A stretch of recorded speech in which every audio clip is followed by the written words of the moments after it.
بطريقة ما بطريقة ما انت محتاج تبدأ من الجمهور مش من اللعيبة.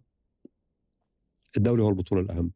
هتقول لي ما انت عمال تسوق لآسيا 2 بقالك. الدوري دلوقتي هو الأهم، اللي انا بلعب عليه هو الأهم. اللي انا خسرته هو صاحب الأقل أهمية، مش لأنه أقل أهمية، بس لأني خسرته. انا بتكلم دلوقتي مش من منطلق منطقي عقلاني 100%. انا بتكلم من منطلق فرقة رايحة تلعب ماتش مصيري. ايه اهم حاجة يا جماعة في الموسم ده؟ احنا قاعدين شغالين في ايه طول الموسم ده؟ في الدوري. احنا اقوى فريق في الدوري، واحنا نستحق الدوري. والدوري على بعد 90 دقيقة، بعد ما مشينا مشاوير وسافرنا وجينا ورحنا وعملنا. الدوري على بعد 90 دقيقة. اللي فات حزين، بس احنا على بعد 90 دقيقة. مراجعة النفس، مفيش وقت لمراجعة. 90 دقيقة فاضل، الموسم كله فاضل في 90 دقيقة. 90 دقيقة 90 دقيقة بكومان سليم، أو 90 دقيقة بغريب الأساسي، 90 دقيقة بأنجيلو من الأجانب، ولا 90 دقيقة بأنجيلو على الخط، 90 دقيقة برونالدو بيدي لك لقطة أو مش هيدي لك لقطة. 90 دقيقة ده اليوم اللي مفيش بعده أيام. يعني اللي في حيلته شوية طاقة ذهنية يطلعها، اللي في حيلته شوية طاقة بدنية يطلعها. 90 دقيقة على ملعبك. أي كلام تاني في أي موضوع تاني مش وقته خلاص. يعني مين هيحاسب على جنب أوساكا؟ مش مهم، يعني مش هنفكر مين يحاسب. 90 دقيقة 90 دقيقة الجمهور يبقى عارف إنها 90 دقيقة، واللعيبة يبقوا عارفين إنها 90 دقيقة. طبعا دلوقتي أنا عارف الجمهور يرد علي يقول لي ما إحنا صدقنا وعملنا صدقنا وعملنا صدقنا وعملنا. في تاريخ كل الأندية لحظات قاسية جدا. أنا عارف إن لحظاتك أنت كتير. مفيش طريق تاني. مفيش طريق تاني غير إنك تحاول قدر الإمكان، وده مش سهل، ده شيء غير إنساني، بس تحاول قدر الإمكان تعتبر اللي حصل ما حصلش. فكر في بكرة. مفيش إنسان بيعرف يعملها 100%. لا يوجد على سطح الكوكب إنسان بيعرف يتعامل مع امبارح باعتباره خلص خلاص. وما عنديش اللي هي الحكمة اللي دايما كلنا بنقولها. أنا ما عنديش أي قدرة على تغيير امبارح. أنا لا أمتلك أي قدرة على تغيير امبارح. أنا عندي قدرة على تغيير بكرة، أو أقدر أساهم في تغيير بكرة. فكر في بكرة. 90 دقيقة الموسم، 90 دقيقة. أي حاجة تانية انساها حاليا، حتى لو اضطريت توهم نفسك. 90 دقيقة.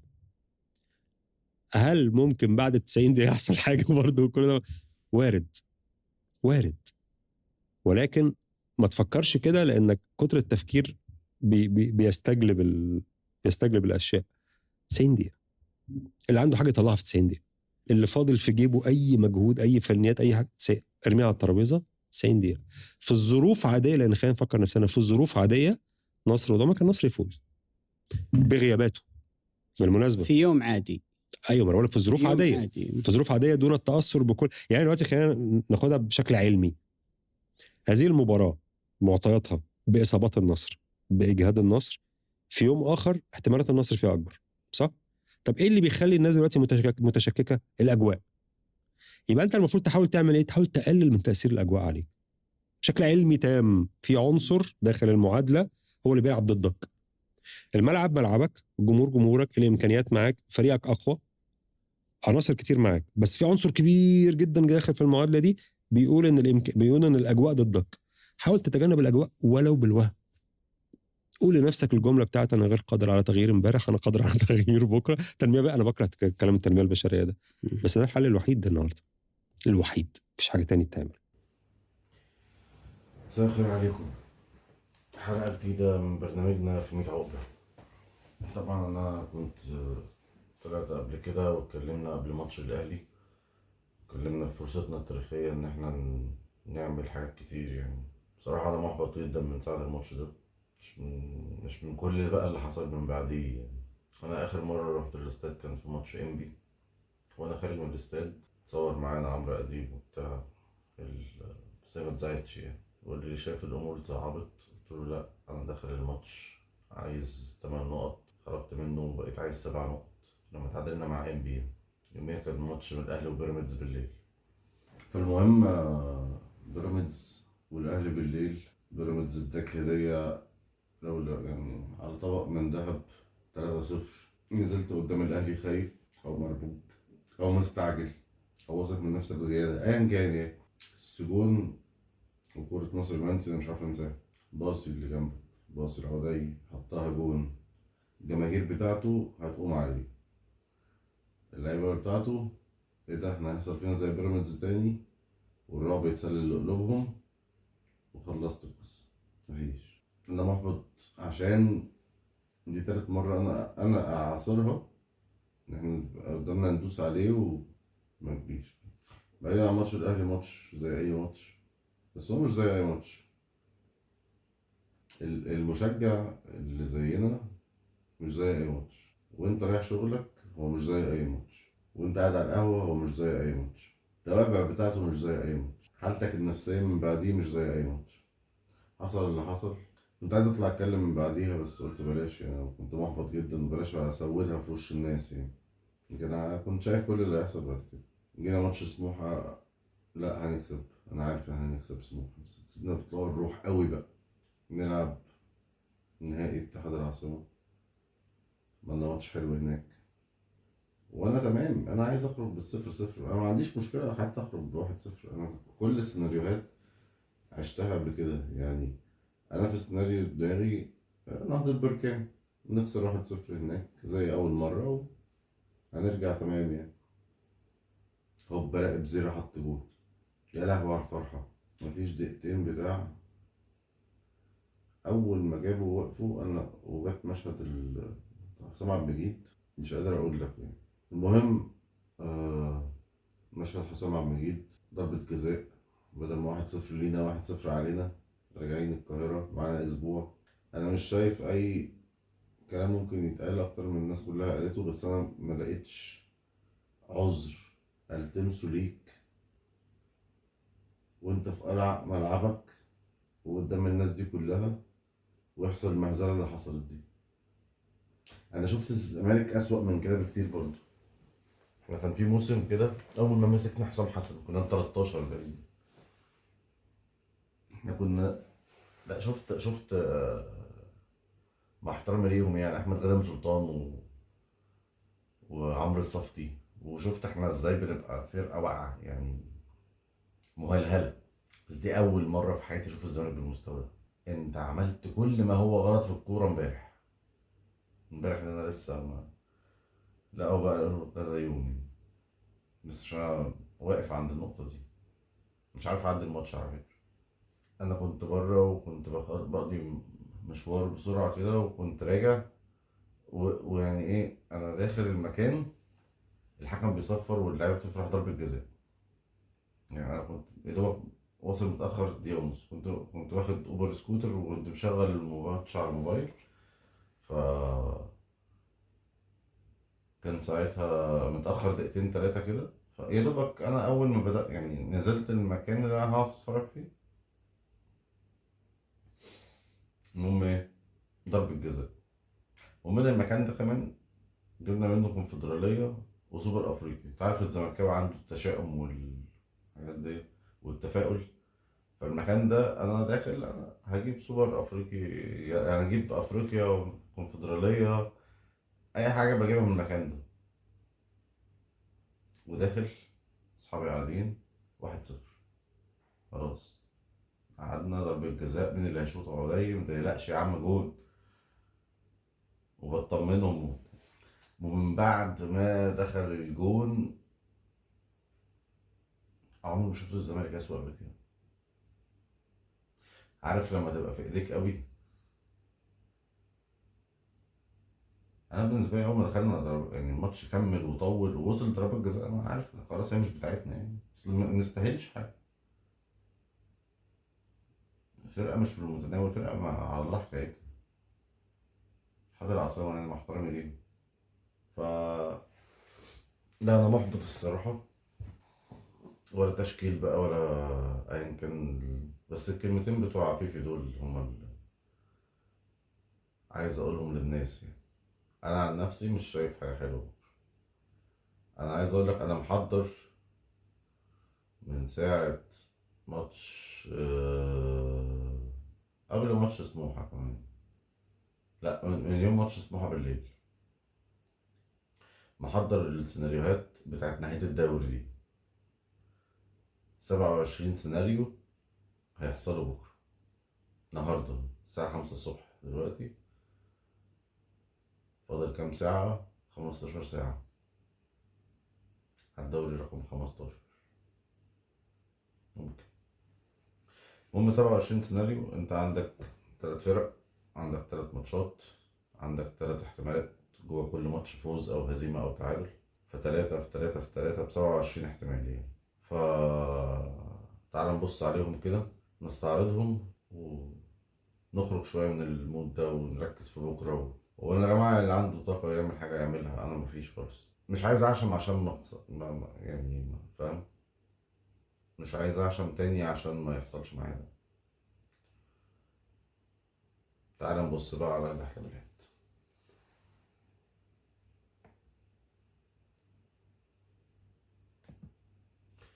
بص يا سيدي، هنقول مع بعضينا كده، يلا.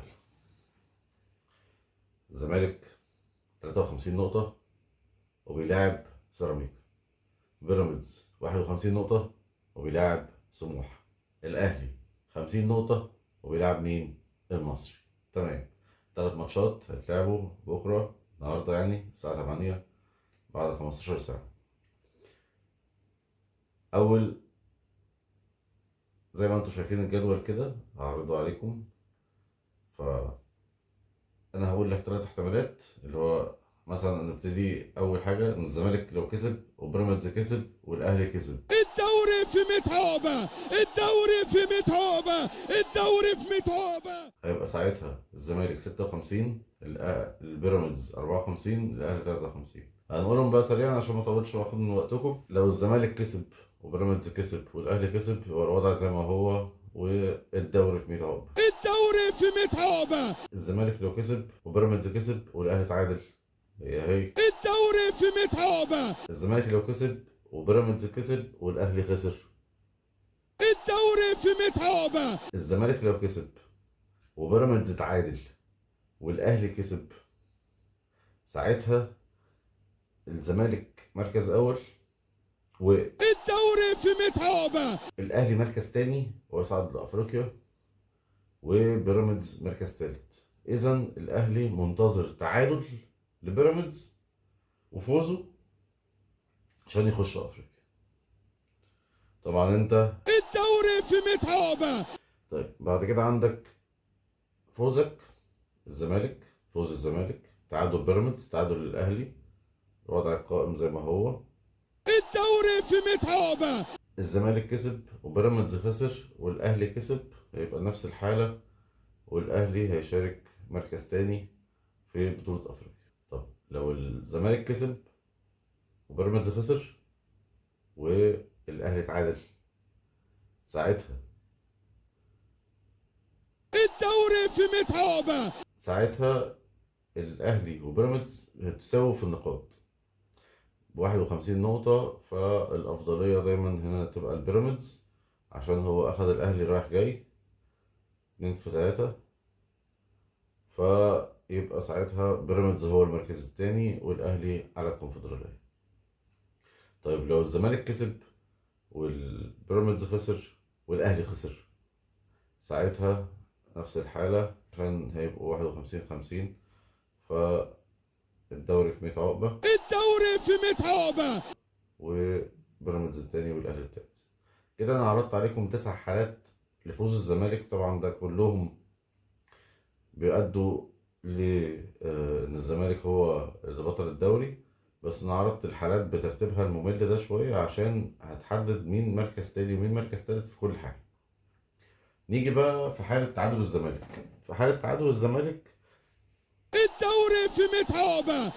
بالظبط كده، ف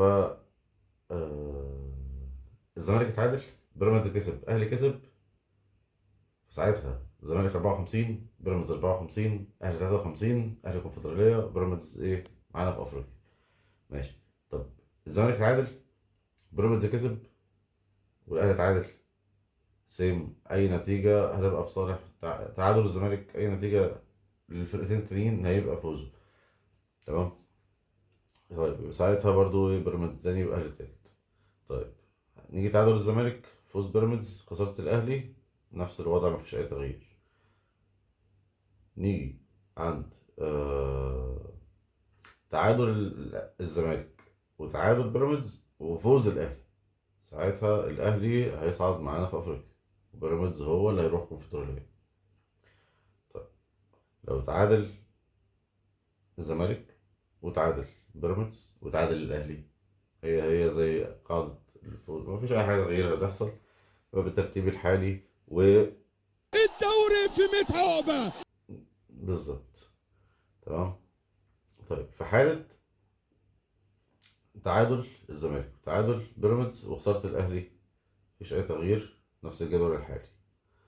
طيب نقول تعادل الزمالك، خسارة بيراميدز، فوز الأهلي، ساعتها الأهلي هيكون معاه 53 نقطة. تعادل الزمالك هيخليه 54 نقطة، أما خسارة بيراميدز هتقف عند 51 نقطة، فساعتها الأهلي هو اللي هيصعد معانا أفريقيا. طيب في حالة تعادل الزمالك وخسارة بيراميدز وتعادل الأهلي، ساعتها هيتساوى الأهلي مع بيراميدز في النقاط والأفضلية لبيراميدز. طيب تعادل الزمالك خسارة بيراميدز وخسارة الأهلي، مفيش أي حاجة هتحصل زي وضعنا الحالي الدوري في ميت عقبة. بالظبط. طيب نخش على اللي بعده. عندك الزمالك لو خسر، ده بقى إيه؟ اللعب الجديد بقى، فرص اللي محدش يسمع عنها. في فرصتين كده من بره صندوق للزمالك حتى بعد الشر في حالة الخسارة. طبعا أنا عارف إن إحنا هنروح لدول، يعني نسيب كل ال 18 حالة اللي فاتوا. طبعا هو مش 18، هو حالتين، فوزك أو خسارتك، فوزك أو تعادلك. ونروح بقى إيه، نبص ونشم. تمام. بص يا سيدي، لو الزمالك خسر هو هيقف عند نقطة 53، فإحنا عايزين نقولهم بالترتيب. الزمالك خسر، بيراميدز كسب، أهلي كسب، ساعتها الزمالك هيكون واقف عند 53، والأهلي عند نقطة 53، وبيراميدز هيبقى عند نقطة 54.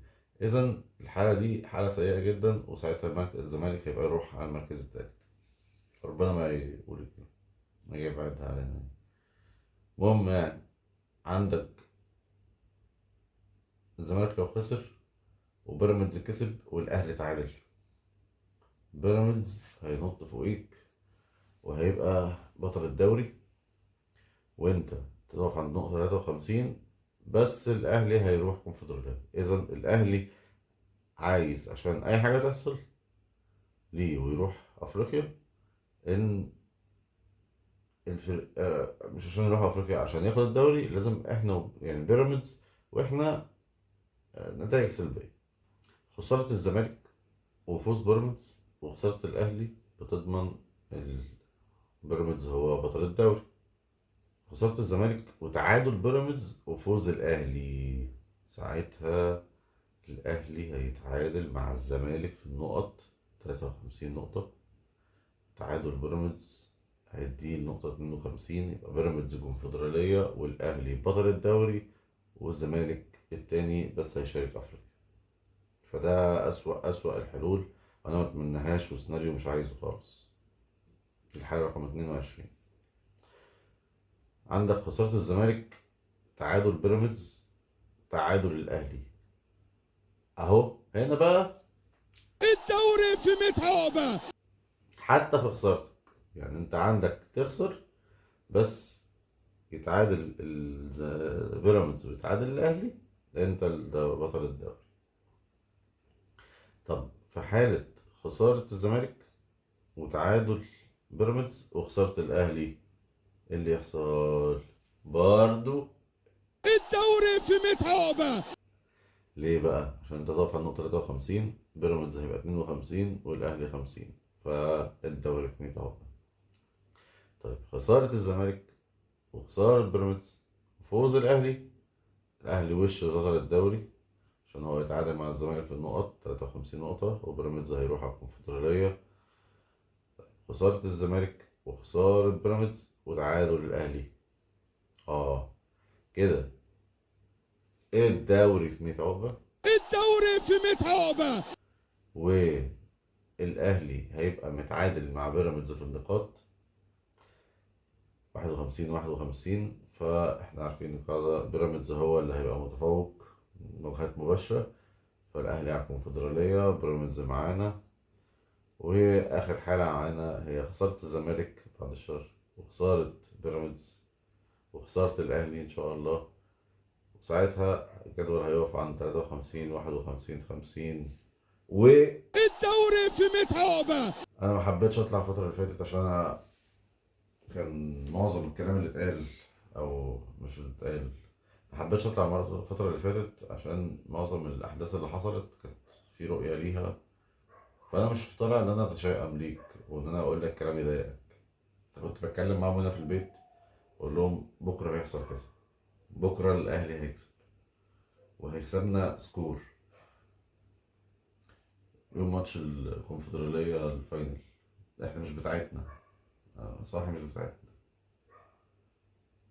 هو مثلا زمان كده ماتش السوبر الافريقي مع الاهلي، ناس كتير كانت خايفه، بس بتاعتنا هنكسب 3.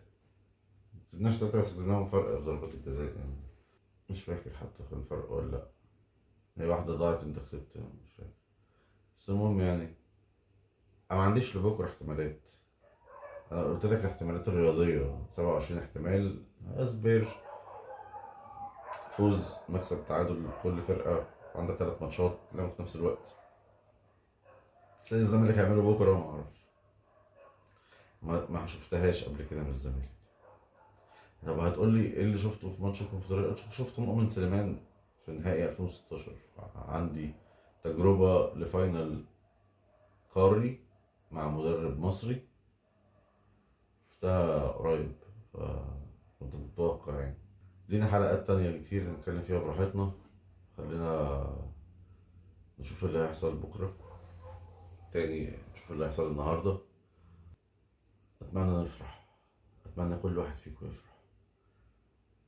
ما عنديش طلبات من اللعيبة ولا شد من أزر حد ولا أقول لحد يلا امسك نفسك وساعدني. ما عنديش أي طلبات من أي حد، ولا عشان خاطر الجمهور ولا عشان خاطر حاجة. بطلب من ربنا ما تزعلناش. ناس كتير أصلا فينا بتشحت الفرحة، فلو ما جاتش في حياتها هي بتشحت هم الزمالك. يا رب فرحنا بكرة، آمين. شوفوا الشغل على خير.